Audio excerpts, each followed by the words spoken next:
ሰላም ጤና ይስጥልን የተወደዳችሁ የገበያ ሚዲያ ተከታታዮቻችን የዕለተ ቅዳሜ ሰኔ 6 ቀን 2018 ዓ.ም ለዕለቱ የመረጥናቸው አዳዲስ ሀገራዊ ዓለም አቀፋዊ እንዲሁም ስፖርታዊ የዜና ዘገባዎቻችንን ይዘንላችሁ ቀርበናል። የዜና ዘገባዎቻችንን ስፖንሰር ያደረገልን አጋራችን ደግሞ የሮሃ ፎሬክስ ቢሮ ነው። በዜና ዘገባዎቻችን ላይ የሮሃ ፎሬክስ ቢሮን የዕለቱን የውጭ ምንዛሬ ተመን መረጃ እናጋራችኋለን። በቅድሚያም አርዕስቶችን አከራዮች በራሳቸው ፍላጎት ብቻ የቤት ኪራይ ዋጋ መጨመር እንደማይችሉ የቤቶች ልማትና አስተዳደር ቢሮ አስታወቀ። የውል ጊዜ በማብቃቱ ምክንያት ብቻ አከራዮች ተከራዩን አስወጥተው ሌላ ሰው ለማስገባት ቢሞክሩም እንኳን ዋጋ ጨምረው ማከራየት የማይችሉ በመሆኑ ተከራዮች የተጋነነ የዋጋ ጭማሬ ይደረግብናል በሚል ስጋት ውስጥ ሊወድቁ እንደማይገባ ተገልጿል። በዝርዝር እናጋራችኋለን። ከውጪ በአሜሪካና በኢራን መካከል የተፈጠረውን ቀውስ በዘላቂ ለመቋጨት የሚያስችል ሁለቱም ወገኖች የተስማሙበት የመጨረሻ የሰላም ስምምነት ሰነድ ላይ መደረሱን የፓኪስታን ጠቅላይ ሚኒስትር ሼህባዝ ሻሪፍ አስታወቁ። ምንም እንኳን የአሜሪካና የኢራን መሪዎች ስለ ስምምነቱ ዝርዝር ይዘት እስካሁን ይፋዊ መግለጫ ባያወጡም የስምምነቱን መቃረብ የሚያሳዩ ፍንጮችን ግን በመስጠት ላይ ይገኛሉ። በዝርዝር የምናደርሳችሁ መረጃችን ነው። የአሜሪካ ጦር የኢራንን የበለጸገ ዩራኒየም በኃይል ለመቆጣጠር የሚያስችል አስቸኳይ የምድር ላይ ወታደራዊ ዘመቻ ለማካሄድ ከፍተኛ ዝግጅት አድርጎ የነበረ ቢሆንም ፕሬዝዳንት ዶናልድ ትራምፕ ግን እቅዱን ለጊዜው ማገዳቸውን የውስጥ የዜና ምንጮች አጋለጡ። ይህ እቅድ የተሰማው ደግሞ ባለፈው ግንቦት ወር መገባደጃ ላይ የአሜሪካ የጦር ኃይሎች ጠቅላይ አዛዥ ጀነራል ዳን ኬን በብራሰልስ የነበራቸውን የኔቶ ከፍተኛ ባለስልጣናት ስብሰባ አቋርጠው በመመለስ በፍሎሪዳ በሚገኘው የአሜሪካ ማዕከላዊ እዝ ዋና መስሪያ ቤት አስቸኳይና ሚስጥራዊ ጉብኝት ማድረጋቸውን ተከትሎ ነው ተብሏል። በዝርዝር ይዘነዋል። ፕሬዝዳንት ዶናልድ ትራምፕ ከኢራን ጋር ሊያደርጉት ያሰቡት የሰላም ስምምነት ለእስራኤሉ ጠቅላይ ሚኒስትር ፍጹም እንዳልተዋጠላቸውና ከፍተኛ ውጥረትም እንደፈጠረባቸው ተነገረ። በሌላ በኩል ኢራን በአሜሪካ ሊሰነዘር የሚችልን ድንገተኛ ወታደራዊ የየብስ ጥቃት ለመከላከል በሚል በቦምብ የተመቱትን የኒውክሌር ማዕከሎቿን መግቢያ በፈንጆች ማጠሯንና ዋሻዎችንም ደግሞ ሆን ብላ ማፍረሷ ተሰምቷል። በዝርዝር እናጋራችኋለን። የተወደዳችሁ የገበያ ሚዲያ ተከታታዮቻችን እነዚህንና ስፖርታዊ መረጃዎችን ጨምሮ ሌሎች ለዕለቱ የመረጥናቸው ዜናዎችን ይዘንላችኋል። አሁን ደግሞ በዝርዝር ወደምንመለከታቸው መረጃዎቻችን እናልፋለን። ሳር ቤት በድጋሚ ልትሞሸር ነው። ከዚህ በፊት 5 የመኖሪያ ሳይቶችን ሳር ቤት ላይ አቅርቦ ሙሉ በሙሉ ሸጦ የጨረሰው ቴምር ሪል ስቴት አሁን ደግሞ 6ኛ ሳይቱን ፑሽኪን አደባባይ ፊት ለፊት እጅግ በጣም በተመጣኝ ዋጋ እየሸጠ ይገኛል። ቤቶቻችን ከባለ 1 መኝታ እስከ ባለ 3 መኝታ አማራጮች ያሏቸው ሲሆን በልዩ ቅናሽ ባለ 1 መኝታ በ6 ሚሊዮን 300 ሺህ ብር፣ ባለ 2 መኝታ በ8 ሚሊዮን 600 ሺህ ብር፣ ባለ 3 መኝታ ከ11 ሚሊዮን 400 ሺህ ብር ጀምሮ ማግኘት ይችላሉ። የት? ሳር ቤት 20 ቅድመ ክፍያ ከፍለው ቀሪውን በ15 ዙር መክፈል የሚችሉበት አማራጭ ማመቻችተናል። ያስተውሉ፣ እኛ ጋር መጥተው ሲገዙ ምንም አይነት የዋጋ ጭማሪ አናደርግም። ከዚህ በፊት እድሉ ያመለጣችሁ ደንበኞች በ0944 65 44 54 ደውለው የዚህን እድል ተጠቃሚ ይሁኑ። ቴምር ሪል ስቴት። አከራዮች በራሳቸው ፍላጎት ብቻ የቤት ኪራይ ዋጋ መጨመር እንደማይችሉ የቤቶች ልማትና አስተዳደር ቢሮ አስታወቀ። የአዲስ አበባ ከተማ ቤቶች ልማትና አስተዳደር ቢሮ የአከራይና ተከራይ ግንኙነትን በቴክኖሎጂ ለማዘመንና በዘርፉ የሚታዩ አለመግባባቶችን ለመፍታት በተጀመረው የዲጂታል ምዝገባ ሂደት እስካሁን ወደ 500 ሺህ የሚጠጉ ቤቶች ወደ ሲስተሙ መግባታቸውን አስታውቋል። ይህ አዲስ አሰራር ደግሞ በቤት ኪራይ ዋጋ ላይ ያለ አግባብና ያለ ምክንያታዊ መነሻ ይደረግ የነበረውን ያልተገባ ጭማሬ ሙሉ በሙሉ ያስቀራል ሲሉም የቢሮ ኃላፊ ወይዘሮ መቅደስ ወልደ ጊዮርጊስ ተናግረዋል።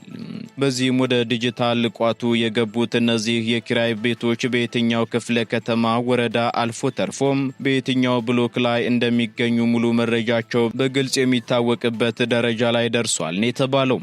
ይህም ደግሞ አከራዮች ቤታቸውን ስለማከራየታቸው መረጃ የመደበቅ ዕድል እንዳይኖራቸው የሚያደርግ መሆኑን ያብራሩት ኃላፊዋም በአዲሱ አሰራር መሰረት አከራዮች በራሳቸው ፍላጎትና ተነሳሽነት ብቻ የቤት ኪራይ ዋጋ መጨመር አይችሉም ብለዋል።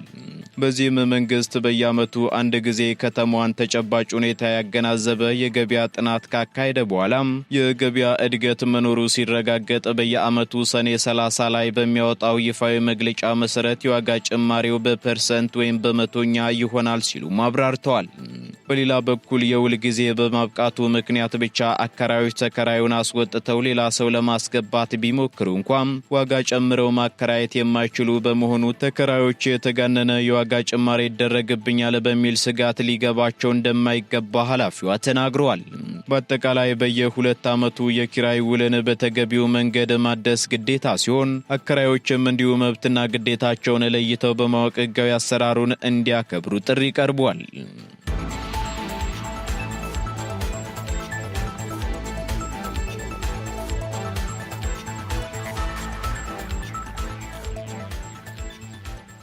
ከውጪ ወደ ያዝናቸው መረጃዎቻችን ስንሸጋገር ኢራን በአሜሪካ የሚሰነዘርን ጥቃት ለመከላከል በሚል የኒውክሌር ማዕከሏን መግቢያ በፈንጅ ማጠሯ ተገለጸ።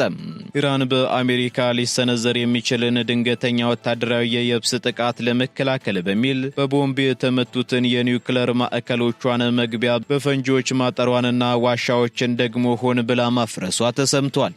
የአሜሪካ የስለላ ምንጮችን ጠቅሶ ሲኤንኤን እንደዘገበው ከሆነ የቴህራን አስተዳደር ይህንን እርምጃ የወሰደው የትራምፕ አስተዳደር በማዕከላቱ ውስጥ የተከማቸውንና ለጦር መሳሪያነት ሊያገለግል የሚችለውን በከፍተኛ ደረጃ የበለጸገ ዩራኒየም በልዩ የኮማንዶ ዘመቻ ለመውሰድ እያቀደ መሆኑን ተከትሎ ነው ተብሏል። ኢራን መግቢያ መንገዶችን በፈንጂ ከማጠር ባለፈም ወደ ዩራኒየም ማከማቻዎቹ የሚያስገቡ ዋሻዎችን ሆን ብላ በማፍረስ መግቢያዎቹን ሙሉ በሙሉ ዘግታለች ነው የተባለው።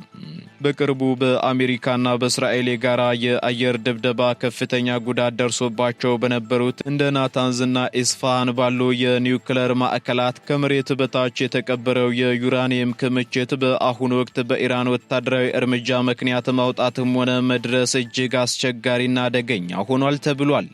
ይህ የኢራን እርምጃ ደግሞ በአሁኑ ወቅት በአሜሪካና በኢራን መካከል የኒውክሌር ፕሮግራሙን ለማፍረስና ክምችቱን ለማስወገድ እየተደረገ ባለው የሰላም ድርድር ላይ አዲስ ጋሬጣ ሊሆን እንደሚችል ተሰግቷል።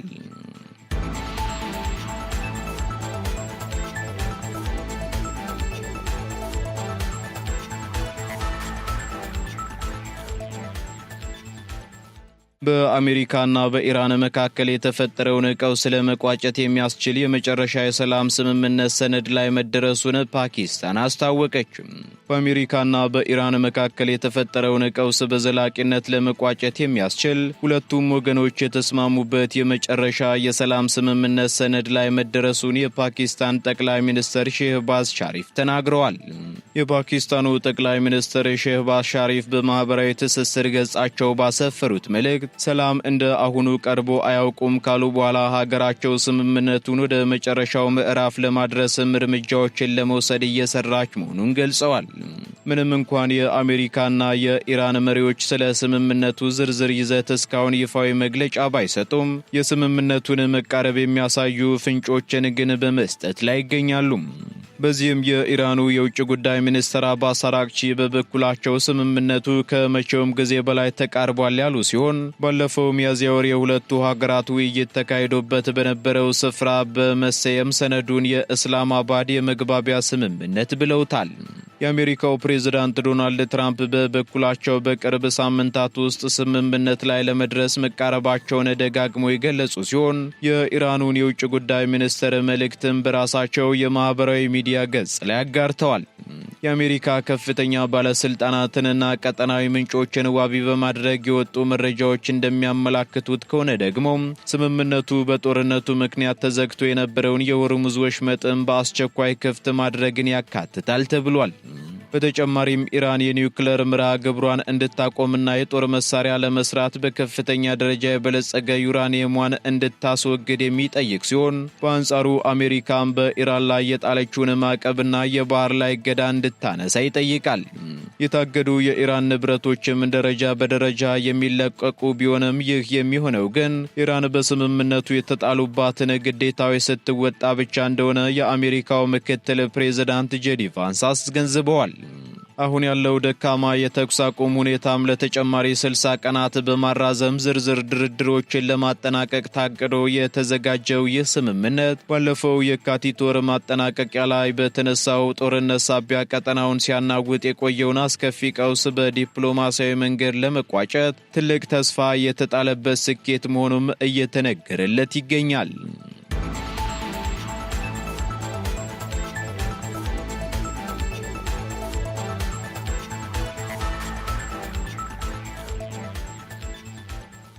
የአሜሪካ ጦር በኢራን ምድር ላይ አስቸኳይ ወታደራዊ ዘመቻ ለማካሄድ አቅዶ የነበረ ቢሆንም በፕሬዝዳንት ዶናልድ ትራምፕ ትዕዛዝ መታገዱ ተገለጸ። የአሜሪካ ጦር የኢራንን የበለጸገ ዩራኒየም በኃይል ለመቆጣጠር የሚያስችል አስቸኳይ የምድር ላይ ወታደራዊ ዘመቻ ለማካሄድ ከፍተኛ ዝግጅት አድርጎ የነበረ ቢሆንም ፕሬዝዳንት ዶናልድ ትራምፕ ግን እቅዱን ለጊዜው ማገዳቸውን ሲኤንኤን የውስጥ የዜና ምንጮችን ዋቢ በማድረግ ዘግቧል።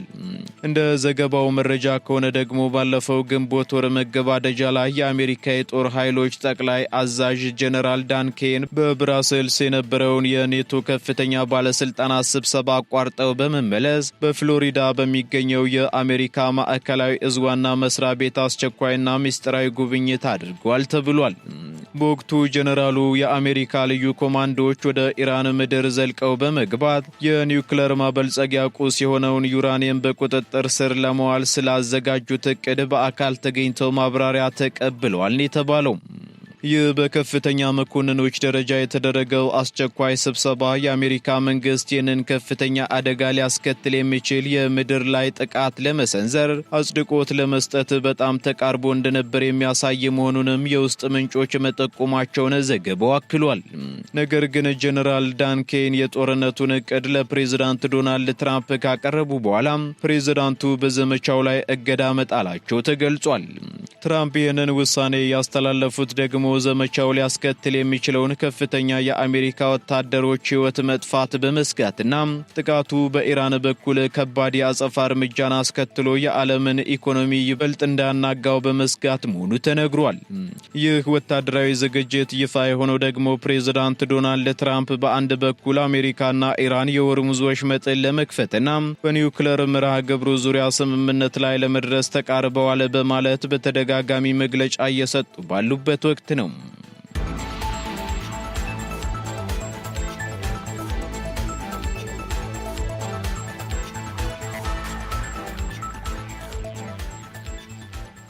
ትራምፕ ከኢራን ጋር ሊያደርጉት ያሰቡት የሰላም ስምምነት ለእስራኤሉ ጠቅላይ ሚኒስትር ፍጹም እንዳልተዋጠላቸውና ከፍተኛ ውጥረት እንደፈጠረባቸው ተነገረ።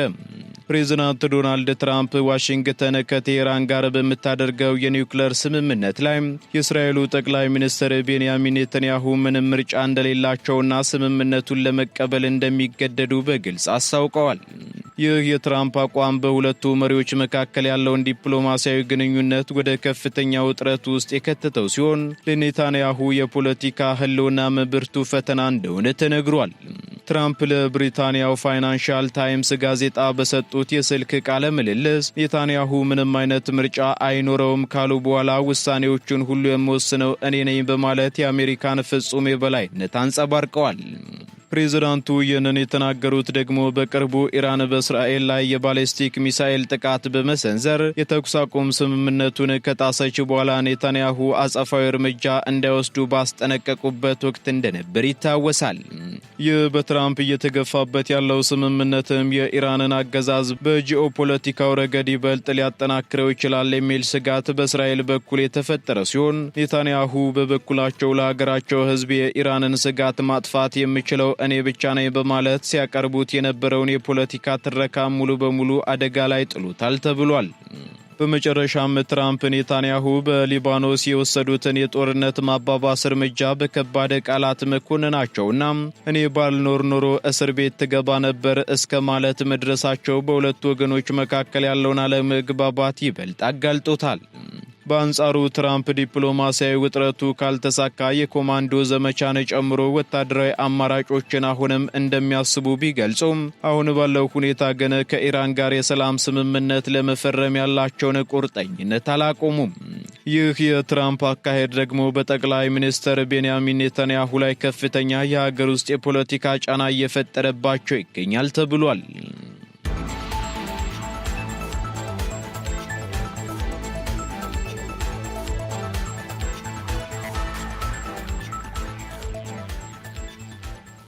ወደ መጨረሻው ዝርዝር መረጃችን ስንሸጋገር ቻይና ፔንታጎን ታዋቂ የሀገሪቱ የቴክኖሎጂና የንግድ ተቋማትን ከወታደራዊ ኃይል ጋር ግንኙነት አላቸው በሚል በጥቁር መዝገብ ውስጥ ማካተቷን ተቃወመች።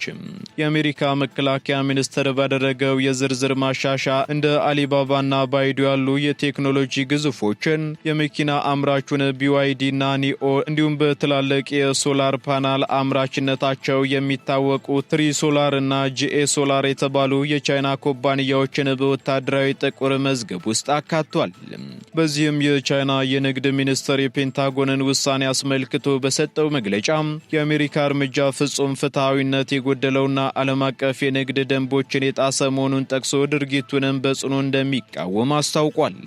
ቤጂንግ ዋሽንግተን ይህንን የተሳሳተ አሰራር በአስቸኳይ እንድታቆም በኩባንያዎቿ ላይ የጣለችውን ገደብ እንድታነሳና ገንቢ ወደ ሆነው የሁለቱ ሀገራት ስትራቴጂካዊ የንግድ ግንኙነት እንድትመለስ አሳስባለች። በተጨማሪም የቻይና መንግስት የሀገሪቱን ኩባንያዎች ሕጋዊ መብትና ጥቅም ለማስከበር ሲል አስፈላጊውን እርምጃ ሁሉ ለመውሰድ ዝግጁ መሆኑን የገለጸ ሲሆን ዋሽንግተን አካሄዷን ካላስተካከለች ቤጂንግ በቁርጠኝነትና በኃይል ያጸፋ እርምጃ ለመውሰድ የምትገደድ መሆኑን በማስጠንቀቅ ማሳሰቢያ ሰጥታለች። ይህ በፔንታጎን የተወሰደው አዲስ ውሳኔ ደግሞ በአሜሪካና በቻይና መካከል ለዓመታት የዘለቀውን የጂኦፖለቲካ የቴክኖሎጂና የንግድ ውድድር ውጥረት ይበልጥ እንዲባባስ አድርጎታል።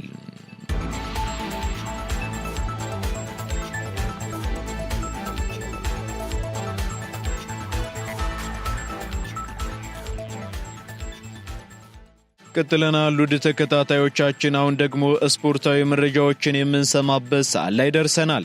በዚህም ከሀገር ውስጥ እንዲሁም ከባህር ማዶ የተመረጡ ስፖርታዊ መረጃዎችን መኮንን አልሞ አዘጋጅቷቸዋል። ተከታትለን እንመለስ። አመሰግናለሁ መለኩ። እንደምንውላችኋል ውድ የገበያ ሚዲያ ቤተሰቦቻችን፣ እነሆ የሰዓቱን ስፖርታዊ ዜናዎች ወደ እናንተ አደርሳለሁ።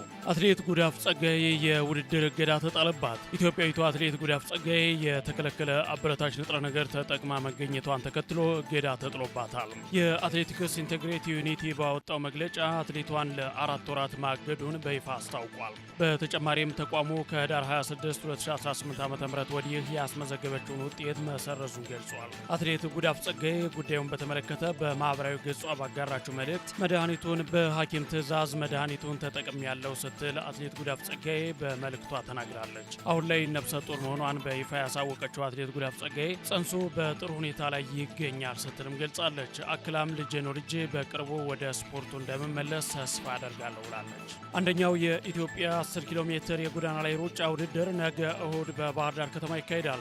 የኢትዮጵያ አትሌቲክስ ፌዴሬሽን በውድድሩ ቅድመ ዝግጅት ዙሪያ ለመገናኛ ብዙሃን መግለጫ ሰጥቷል። የፌዴሬሽኑ ከፍተኛ ቴክኒክ ባለሙያዎች ወደ ባህር ዳር በማቅናት አስፈላጊውን ዝግጅት እያከናወኑ ሲሆኑ ተተኪ አትሌቶችን ለማፍራትና የውድድር እድል ለመፍጠር ዓላማ ያደረገው ውድድሩ በስኬት እንዲጠናቀቅ እየተሰራ ነው ተብሏል። በውድድሩ ላይ የግል ተወዳዳሪዎችን ጨምሮ ከ6 ክለቦች የተውጣጡ 91 አትሌቶች እንደሚሳተፉም ተገልጿል። በውድድሩ ከአንደኛ እስከ 8ኛ ለሚወጡ አትሌቶች የገንዘብ ሽልማት የሚበረከት ሲሆን በሁለቱም ጾታዎች አንደኛ የሚወጡ አትሌቶች 40 ሺህ ብርና የሜዳሊያ ሽልማት ይሰጣቸዋል ተብሏል። ካናዳና ቦስኒያ አቻ ሲለያዩ አሜሪካ ድል አድርጋለች። በዓለም ዋንጫ መክፈቻ አዘጋጇ ካናዳ ከቦስኒያ ጋር ያደረገችውን ጨዋታ አንድ አቻ በሆነ ውጤት አጠናቃለች። የቦስኒያን ግብ ካናዳ በታሪኳ ለመጀመሪያ ጊዜ በዓለም ዋንጫ ውድድር ነጥብ ባገኘችበት ጨዋታ 43000 ገደማ ደጋፊዎች ስቴዲየም ተገኝተው ጨዋታውን መመልከታቸው ተገልጿል። ሀገሪቱ በ1986 እና 2022 በዓለም ዋንጫ መድረክ ያደረገቻቸውን ሁለቱንም የምድብ ጨዋታዎች የተሸነፈች ሲሆን ትላንት በታሪኳ ለመጀመሪያ ጊዜ ነጥብ ማግኘት ችላለች። ሌላኛዋ አዘጋጅ ሀገር አሜሪካ በበኩሏ ውድድሯን በድል የጀመረች ሲሆን ፓራጓይን 4-1 በሆነ ውጤት መርታት ችላለች። የአሜሪካን የማሸነፊያ ግቦች ባሎጉን ሁለቱን ሲያስቆጠር ቀሪ ግቦችን ሬናና ቦባዲያላ በራሱ መረብ ላይ አሳርፏል። ማውሪሲዮ በበኩሉ ፓራጓይን ከሽንፈት ያልታደገች ብቸኛ ግብ አስቆጥሯል። የብሔራዊ ቡድኑ ወሳኝ ተጫዋች ክርስቲያን ፖልሲች ድንቅ በነበረበት የመጀመሪያው አጋማሽ አሜሪካ 3 ጎሎችን ስታስቆጠር በታሪኳ ለመጀመሪያ ጊዜ ሆኖ ተመዝግቧል። 21 ለግብ የሚሆኑ ኳሶችን ለሀገሩ ማቀበል የቻለው ፑሊሲች በሀገሪቱ ታሪክ አራተኛ ተጫዋች ሆኗል። ፊፋ ባወጣው መረጃ መሰረት የሁለቱን ብሔራዊ ቡድኖች ጨዋታ ሶፊ ስቴዲየም በመገኘት 70492 ደጋፊዎች መመልከታቸውን ገልጿል። በዓለም ዋንጫ ሶስተኛ ቀን ውሎ በተጠባቂና አጓጊ ጨዋታዎች ዛሬ መደረጋቸውን ሲቀጥሉ ከምሽቱ 4 ሰዓት ላይ ኳታር ከስዊዘርላንድ እንዲሁም ከሌሊቱ 7 ሰዓት ላይ ብራዚል ከሞሮኮና ሌሊት 10 ሰዓት ላይ ሃይቲ ከስኮትላንድ ይጫወታሉ። የጋና ብሔራዊ ቡድን ተጫዋች የሆነው ቶማስ ፓርቴ ለዓለም ዋንጫው ካናዳ እንዳይገባ መከልከሉ ይፋ ሆኗል። ይህንን ተከትሎ ቶማስ ፓርቴ ሀገሩ ጋና በዓለም ዋንጫ የመጀመሪያ ጨዋታ በቶሮንቶ ከተማ ከፓናማ ጋር የምታደርገው ጨዋታ የሚያመልጠው ይሆናል። የቀድሞ የአትሌቲኮ ማድሪድና የመድፈኞቹ ተጫዋች በአስገድዶ መድፈር ወንጀል በለንደን ሜትሮፖሊታኖ ፖሊስ ክስ ቀርቦበት እንደነበር ይታወቃል። የካናዳ መንግስት ደግሞ ወንጀል የሰራና የተጠረጠረ ግለሰብ ወደ ሀገሯ እንደማታስገባ በቪዛ ማመልከቻዋ ላይ በግልጽ አስቀምጣለች። ፊፋ ባወጣው መግለጫ ቶማስ ፓርቴ ቡድኑ አሁን ላይ ካረፈበት ቦስተን አሜሪካ ወደ ካናዳ ማቅናት እንደማይችል አሳውቋል። ፊፋ በመግለጫውም የካናዳ መንግስት ለተጫዋቹ ቪዛ መከልከሉን ጨምሮ የገለጸ ሲሆን ፊፋ በአዘጋጅ ሀገራት የኢሚግሬሽን እና ቪዛ ሁነቶች ላይ ጣልቃ እንደማይገባም አያይዞ አሳውቋል። ኢራንና አሜሪካ በዓለም ዋንጫው መድረክ ላይ በሳይበር ጥቃት ተፋጠዋል። እየተካሄደ ባለው የ2026 ዓለም ዋንጫ ከኢራን ጋር ግንኙነት አላቸው በሚባሉ ሀገሮች እንዲሁም የዓለም ዋንጫ አዘጋጆችና ደጋፊዎች ላይ ስጋት ተደቅኖባቸዋል። ሃንዳላ ተብሎ የሚጠራው የኢራን የጠላፊ ቡድን የአሜሪካውን ኤፍቢአይ ተቋም ድሮኖቹን የመጥለፍ ሙከራ ማድረጋቸው ተዘግቧል። ሌኬፕ ይዞት በወጣው መረጃ መሰረት ሃንዳላ የ2026 የዓለም ዋንጫን ለማሰናከል እያስፈራሩ እንደሚገኙም አስነብቧል። ቡድኑ እንዳለው የኤፍቢአይ የድሮን መረጃዎችን ለወራት ስንከታተል ቆይተናል የሚል አስተያየቱን ሰጥቷል። አያይዘውም የመረጃ ደህንነታችሁን ብታጠናክሩ የተሻለ ነው ሲሉ ሃንዳላዎች የማስጠንቀቂያ መልእክታቸውን አጋርተዋል። የአሜሪካ የውጭ ጉዳይ ሚኒስተር በበኩሉ የሃንዳላን የቡድን አባላት ለመለየት የሚረዳ ማንኛውንም መረጃ ለሚሰጥ እስከ $10 ሚሊዮን የሚደርስ ሽልማት ማዘጋጀቱን ገልጿል። የእንግሊዝ ብሔራዊ ቡድን ላይ ዝርፊያ መፈጸሙ ተገለጸ።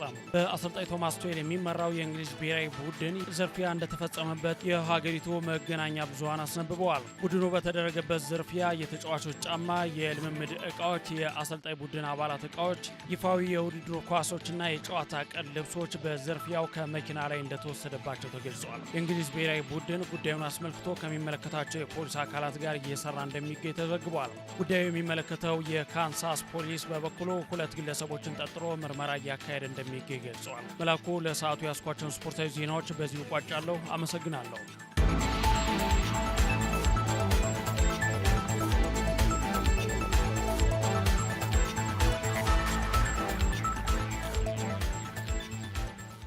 ከስፖርታዊ መረጃዎቻችን ተመልሰናል። የተወደዳችሁ ተከታታዮቻችን፣ በመጨረሻም የሮሃ ፎሬክስ ቢሮን የዕለቱን የውጭ ምንዛሬ ተመን መረጃ እናጋራችኋለን። በዚህም አንድ የአሜሪካ ዶላር 173 ብር ከ15 ሳንቲም የተገዛ 176 ብር ከ61 ሳንቲም የተሸጠ ይገኛል። ፓውንድ ስተርሊንግ 228 ብር ከ10 ሳንቲም የተገዛ 232 ብር ከ66 ሳንቲም የተሸጠ ይገኛል። ዩሮ ደግሞ 197 ብር መግዣው ሲሆን መሸጫው እንዲሁ 200 ብር ከ94 ሳንቲም ሆኗል። ስዊስ ፍራንክ 215 ብር ከ6 ሳንቲም የተገዛ 219 ብር ከ36 ሳንቲም የተሸጠ ይገኛል። የተባበሩት አረብ ኤምሬት ድራም 46 ብር ከ71 ሳንቲም መግዣው ሲሆን መሸጫው ደግሞ 47 ብር ከ64 ሳንቲም ሆኗል። የሳውዲ ሪያል 45 ብር ከ58 ሳንቲም የተገዛ 46 ብር ከ49 ሳንቲም የተሸጠ ይገኛል። የቻይናው ዩዋን ደግሞ 24 ብር ከ85 ሳንቲም መግዣው ሲሆን መሸጫው እንዲሁ 25 ብር ከ34 ሳንቲም ሆኗል። የካናዳ ዶላር 122 ብር ከ12 ሳንቲም የተገዛ 124 ብር ከ56 ሳንቲም የተሸጠ መሆኑን የሮሃ ፎሬክስ ቢሮ የዕለቱ የውጭ ምንዛሬ ተመን መረጃ አመላክታል።